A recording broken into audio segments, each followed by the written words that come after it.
Hello everyone, Vinayak classes के YouTube channel पर मैं अमिता सिंह आप सभी का हार्दिक स्वागत करती हूं।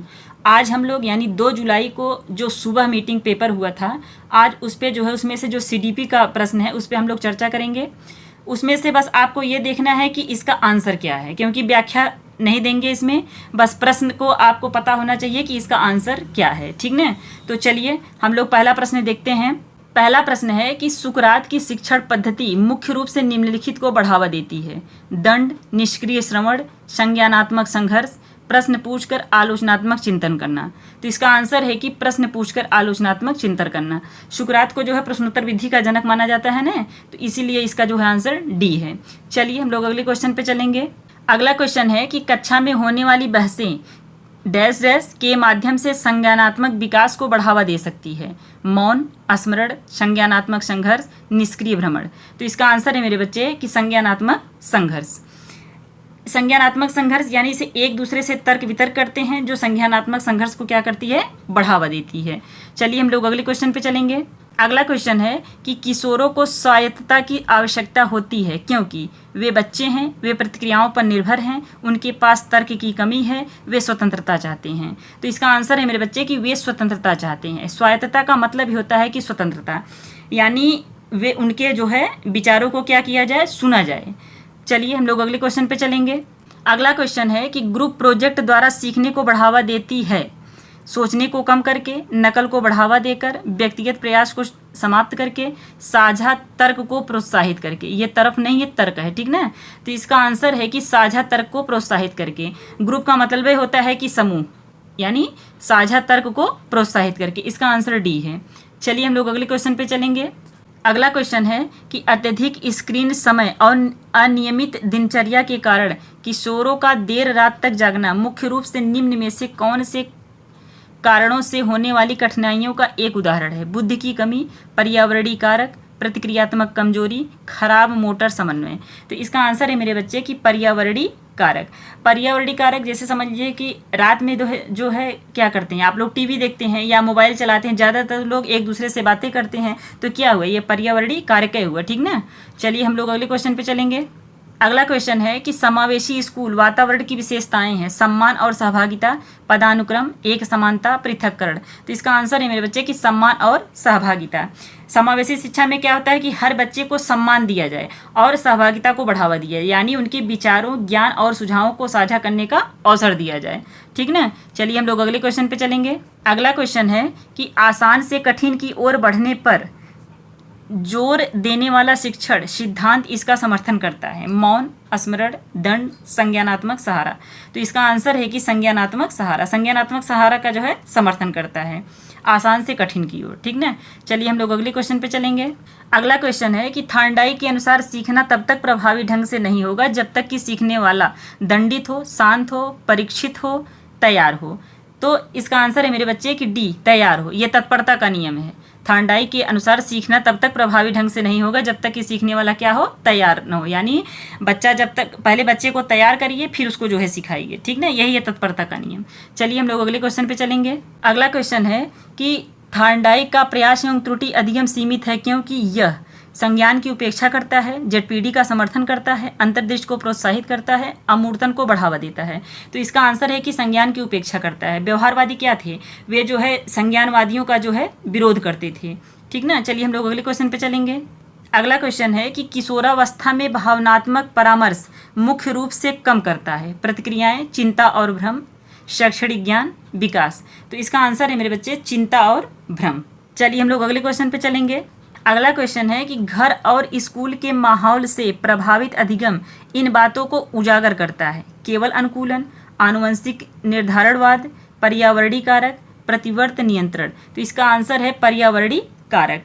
पर्यावरणीय कारक पर निर्भर करता है, जैसा माहौल होगा वैसा बच्चा जो है प्रभावित होगा, ठीक ना। घर का माहौल जैसा रहेगा और स्कूल का माहौल जैसा रहेगा, इसी को जो है पर्यावरणीय कारक के द्वारा जो है बच्चा उसी हिसाब से जो है क्या करेगा, प्रभावित होगा। चलिए हम लोग अगले क्वेश्चन पे चलेंगे। अगला क्वेश्चन है कि किशोरावस्था के दौरान गणित सीखने में ठहराव अमूर्तता की बढ़ती मांगों के कारण हो सकता है, जो निम्नलिखित संकेत देता है: अस्थायी समर्थता, विकासात्मक संक्रमण कठिनाई, पलटा गिरावट, सुदृढ़ीकरण की अनुपस्थिति। तो इसका आंसर है कि विकासात्मक संक्रमण कठिनाई। चलिए हम लोग अगले क्वेश्चन पे चलेंगे। अगला क्वेश्चन है कि आधुनिक कक्षाओं में शिक्षक की भूमिका मुख्य रूप से इस प्रकार होती है: नियंत्रक, व्याख्याता, परीक्षण, सुविधाकर्ता। तो अध्यापक जो होता है वह एक सुविधाकर्ता के रूप में होता है, बच्चे का मार्गदर्शन कराता है, ठीक ना। चलिए हम लोग अगले क्वेश्चन पे चलेंगे।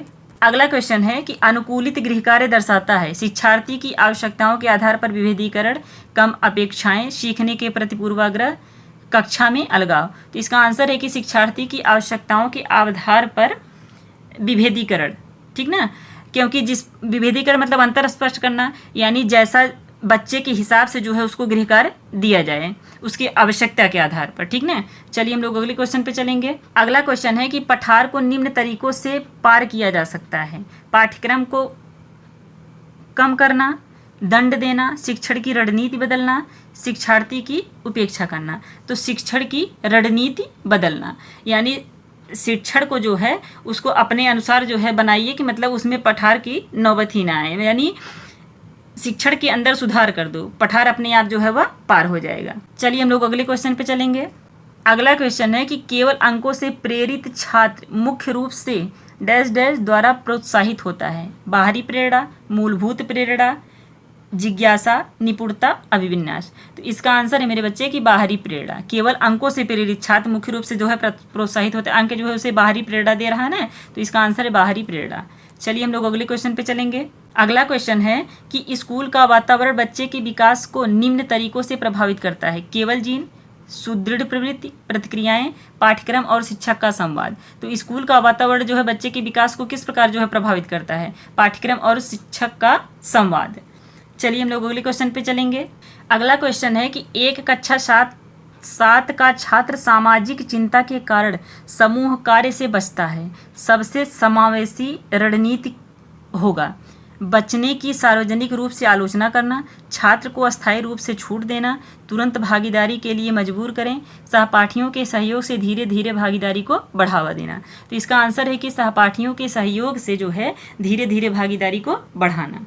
चलिए हम लोग अगले क्वेश्चन पे चलेंगे। अगला क्वेश्चन है कि पढ़ने की खराब आदतों के कारण असफल होने वाले किशोरों में इस चीज की कमजोरी झलकती है: शास्त्रीय अनुकूलन, अंतर्दृष्टि, प्रतिवर्त क्रियाएं, नियमन। तो इसका आंसर है कि आत्म नियमन, यानी निजी संवाद।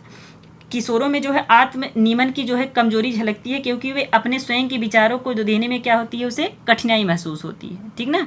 चलिए हम लोग अगले क्वेश्चन पे चलेंगे। अगला क्वेश्चन है कि यदि कोई किशोर कठिन कार्यों को करने से इनकार करता है तो यह दर्शा सकता है: जिज्ञासा, संबद्धता की उच्च आवश्यकता, असफलता का भ्रम, निपुणता, उन्मुखीकरण। तो इसका आंसर है कि असफलता का भ्रम। उसे क्या रहता है कि अगर मैं इस कार्य को जो है करूँगा तो लोग मेरा, अगर मैं नहीं कर पाऊंगा तो लोग मेरा क्या करेंगे, मजाक उड़ाएंगे, इसलिए जो है कठिन कार्यों को करने से इनकार करता है। चलिए हम लोग अगले क्वेश्चन पे चलेंगे। अगला क्वेश्चन है कि अलग अलग समूहों के बीच टकराव के दौरान एक समावेशी सुविधाकार को इसे प्राथमिकता देनी चाहिए: प्राधिकार का प्रभुत्व, शांत और सम्मानजनक चर्चाएं, छात्रों को स्कूल से निलंबित करना, परिहार। तो इसका आंसर है कि शांत और सम्मानजनक चर्चाएं, यानी शांत माहौल के साथ ज़्यादा से ज़्यादा चर्चाएं की जाए। चलिए हम लोग अगले क्वेश्चन पे चलेंगे। अगला क्वेश्चन है कि सीखने की सबसे अच्छी परिभाषा है, यानी अधिगम की जो है सबसे अच्छी परिभाषा क्या है? तो अनुभव के कारण, यानी परिपक्वता, अस्थायी मनोदशा परिवर्तन, शारीरिक विकास, अनुभव के कारण व्यवहार में होने वाला अपेक्षाकृत अस्थायी परिवर्तन। तो इसका आंसर डी है, अनुभव के कारण व्यवहार में होने वाला अपेक्षाकृत अस्थायी परिवर्तन, ठीक ना। चलिए हम लोग अगले क्वेश्चन पे चलेंगे।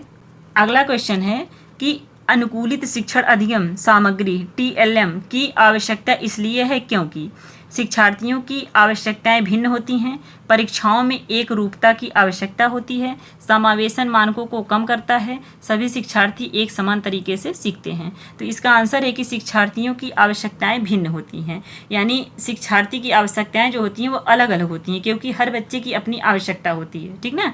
चलिए हम लोग अगले क्वेश्चन पे चलेंगे। अगला क्वेश्चन है कि इक्विटी समानता से अलग है, क्योंकि इक्विटी का मतलब है प्रतिस्पर्धा, एक समान निर्देश, जरूरत के आधार पर निष्पक्ष सहायता, वही इलाज। तो इसका आंसर है कि जरूरत के आधार पर निष्पक्ष सहायता, यानी जब बच्चे को सहायता की जरूरत हो तो उनकी मदद की जाए, ठीक ना। चलिए हम लोग अगले क्वेश्चन पे चलेंगे। अगला क्वेश्चन है कि कड़ी आलोचना के बाद भाग लेना, बंद कर देने वाला छात्र निम्नलिखित में से किस सीमा का प्रदर्शन करता है? अंतर्दृष्टि अधिगम, ZPD, सकारात्मक सुदृढ़ीकरण, दंड आधारित नियंत्रण।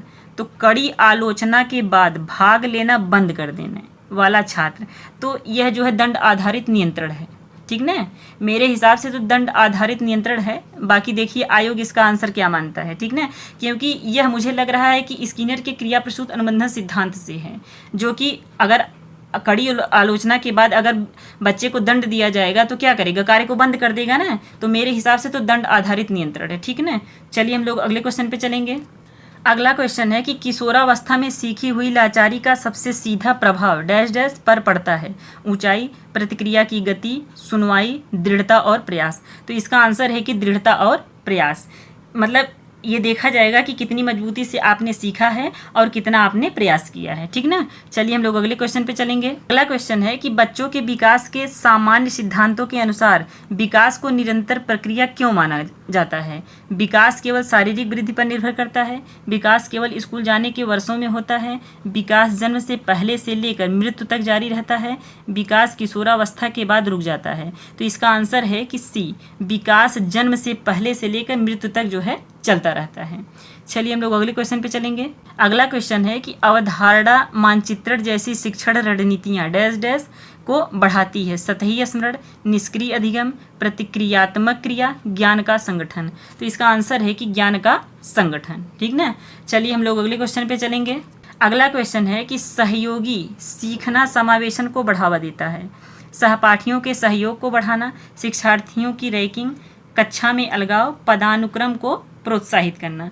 तो इसका आंसर है मेरे बच्चे कि सहपाठियों के सहयोग को बढ़ाना, यानी जो बच्चे एक साथ मिलकर सीख रहे हैं उनका सहयोग करना या उनके सहयोग को बढ़ाना। चलिए हम लोग अगले क्वेश्चन पे चलेंगे। अगला क्वेश्चन है कि आसवेल के अनुसार सीखने में विफलता तब हो सकती है जब परीक्षाएं कम होती हैं, प्रतिस्पर्धा बढ़ती है, होमवर्क बढ़ता है, शिक्षण पूर्व ज्ञान की अनदेखी करता है। तो इसका आंसर है डी, शिक्षण जो है पूर्व ज्ञान की अनदेखी करता है, यानी जो पहले उसने ज्ञान सीखा है उस पर ध्यान न दे करके जो नया ज्ञान जो है सीख रहा है उस पर ध्यान देना। तो यही जो है उसकी विफलता का कारण है। तो इसका आंसर डी होगा। तो चलिए अब हम लोग जो है दूसरे उसमें मिलेंगे, जो पेपर दूसरा वाला आएगा यानी शाम वाले में। तब तक के लिए मेरे बच्चे बाय बाय।